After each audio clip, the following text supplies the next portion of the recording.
Kamrej police સ્ટેશનના mobile ચોરીના ગુનાનો ભેદ ઉકેલી આરોપી પાસેથી કુલ 3 મોબાઈલ ફોન કબજે કરતી Godadara police team. Police commissioner Shri Anupamsinh Gehlot સાહેબ તથા ઇન્ચાર્જ ખાસ પોલીસ કમિશનર સાહેબ શ્રી સેક્ટર 1 સુરત શહેર તથા નાયબ પોલીસ કમિશનર ભગીરથ ગઢવી સાહેબ ઝોન 2 સુરત શહેર તથા મદદનીશ police commissioner Shri VM Jadeja સાહેબ ડી ડિવિઝન સુરત શહેરનાઓએ મિલકત સંબંધિત ગુનાઓ શોધી કાઢવા સૂચના આપેલ હોય જે અનુસંધાને ગોળાદરા પોલીસ સ્ટેશનના પોલીસ ઇન્સ્પેક્ટર શ્રી જેસી જાદવના સૂચના અને માર્ગદર્શન હેઠળ સર્વેલન્સ સ્ક્વોડના એએસઆઈ કેડી રાઠોડનાઓની સાથે સર્વેલન્સ સ્ક્વોડના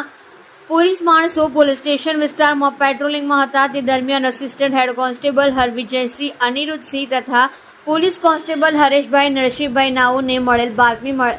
મળેલ કે કામરેજ ખાતે આવેલ ગલતેશ્વર મંદિરના તરણકુંડમાં લોકો નહાવા માટે પોતાનો સામાન તથા મોબાઈલ ફોન થેલામાં મૂકી નહાવા માટે જતા ત્યારે આ થેલીમાંથી મોબાઈલ ફોન કબજે કરી હતા. આરોપી અગાઉ પણ ચોરીના ગુનામાં પકડાયેલ હતો અને આરોપી ચોરીના મોબાઈલ વેચવાની ફિરાકમાં હાલ ગોળાદરા પટેલ નગરના બ્રિજ નીચે ઉભેલો છે. જે બાતમી હકીકત આધારે આરોપી નામે આનંદ સત્યપ્રકાશ ત્રિપેટી ઉંમર વર્ષ 25 રહેઠાણ પ્લોટ નંબર 265 સાઈધામ સોસાયટી આસપાસ ગોળાદરા સુરત શહેર મૂળ ગામ સિકંદરપુર થાના શિવપુર જિલ્લો બનારસ ઉત્તર પ્રદેશનાઓને એક મોટરસાયકલ કિંમત ₹70,000 તથા મોબાઈલ ફોન નંગ 3 ના કુલ્લે કિંમત 40,000 મળી કુલ કિંમત ₹1,10,000 ની મત્તાના